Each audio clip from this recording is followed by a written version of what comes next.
तो ये नॉमिनेट हुई नहीं है अभी तक, और नॉमिनेट हो जाएगी फिर तो माना ऑस्कर की लिस्ट में आ गया, वही नॉमिनेशन जैसा ही हो गया हमारे लिए एटलीस्ट, क्योंकि हमारी फिल्म आज तक कभी हमने बहुत बड़ी बड़ी फिल्में बनाई है और बहुत मुश्किल से कहीं पहुंचाई हो, देखा ही नहीं किसी का। तो वक्त है एंड बहुत खुशी की बात है। यहाँ पे भी इंडिया से भी जब इनका जो टर्म होता है भेजने का, वहाँ पे भी नाम आया था तो हमें उस टाइम बहुत खुशी हुई थी। जब फिर नाम निकल गया कि नहीं जा रही तो हमें थोड़ा दुख भी हुआ। फिर हमने सोचा कि किसी तरह से इसको भी विदेश में भेजते हैं, डायरेक्ट अप्रोच करते हैं। और जब ऑस्कर में डायरेक्ट अप्रोच किया हमने, लास्ट 1.5-2 महीने की मेहनत से सब सफल हो गए उनके, सब जितने पेपर वर्क थे करते करते फाइनल उन्होंने कहा कि आपकी पिक्चर तो भैया यूएसए में रिलीज ही नहीं हुई है, तो हम कर ही नहीं सकते हैं, वो तो सबसे पहली फॉर्मेलिटी है।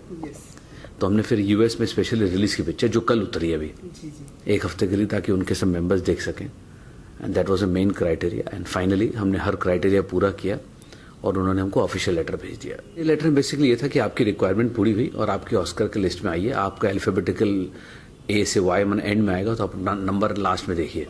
तो 300 कुछ फिल्मों में लास्ट नंबर हमारी फिल्म का है। मैं एज अ लेमैन कि मैं एक प्रोडक्शन हाउस हूँ और मैंने एक फिल्म बनाई है, उसका ये कॉन्सेप्ट है और नया कॉन्सेप्ट है। हिंदुस्तान में या पूरे दुनिया में प्रधानमंत्री और प्रेसिडेंट पे बहुत कम फिल्में बनी है, और ये एक ऐसा प्रधानमंत्री है जिसका 28 साल उम्र है और जिसका एक पर्सनल लिविंग रिलेशनशिप है, तो दुनिया में वैसे भी बहुत कम होता है। तो that was the only reason.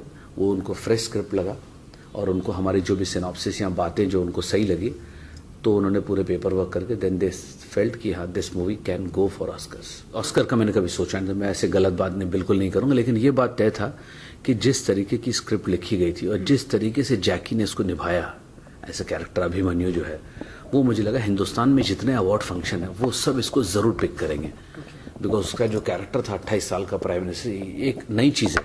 अब जब ऑस्कर ने लिया है तो इंडियन को वैसे भी लेना चाहिए। प्लस हिंदुस्तान में हमारी म्यूज़िक बहुत फेमस हो चुकी है, इसको कई मिलियन लोगों ने देखा है। और सुनो ना संगीमन वो गाना आज बहुत अच्छा हो गया। आज कौसर मुनीर जी को लिरिक्स का अवार्ड मिला। मैं चाहता हूँ कि बाकी जितने अवार्ड वाले वो सब जीत गांगुली जी और कौसर को एक अवार्ड दें, बिकॉज ये जेन्युइनली बहुत ही अच्छी, बहुत ही सुंदर म्यूजिक है जो आज तक सब जगह चल रही है। ऊपर वाले का मेहरबानी है, and it's a good thing which has happened for us. और अगर ये नॉमिनेशन चले जाती तो हमारे देश के लिए भी बहुत अच्छी बात है। यहाँ तक का लाना मेरा काम था, आगे तक का लाना जो मुझे लगता है सिर्फ आप लोगों का और दर्शकों का काम है, जो इसको सोशल मीडिया में इतना बड़ा करे कि उनकी नज़र और बड़ी हो जाए इस पर।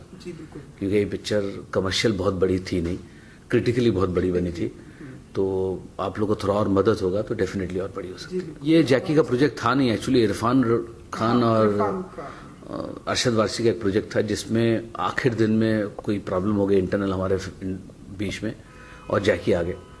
अब जैकी के लिए पिक्चर लिखी हुई नहीं थी, बट उसके लिए स्पेशली बनाया गया। अब जैकी और अरशद वारसी प्ले कर रहे हैं, बहुत अच्छा रोल प्ले किया उन्होंने। He is play little mature भी लड़का है और थोड़ा डम भी है। कॉमेडी बहुत अच्छी की है उसने, एक्शन बहुत अच्छा किया। अप्रैल में रिलीज करने का प्लान कर रहे हैं। दर्शकों को यही कहूँगा कि जैकी की पिक्चर जो यंगस्तान है, अब दोबारा अभी थिएटर में तो बड़ी मुश्किल है, पर सोनी में आएगी, सोनी मैक्स में आएगी। आप प्लीज़ देखें और उसका अच्छे से अच्छा व्यू दीजिए, ताकि सोशल मीडिया में इसको इतना समझ में आ जाए। हमारे हिंदुस्तान के इस पिक्चर को अगर ऑस्कर तक ले जाने का आगे हाथ होगा, मेरा यहाँ तक हाथ था, आगे मेरी ताकत नहीं है, बिकॉज बहुत बड़ी दुनिया में PR करनी पड़ती है। अगर आप लोगों ने सपोर्ट किया तो फॉर श्योर ही पिक्चर ऊपर जाएगी।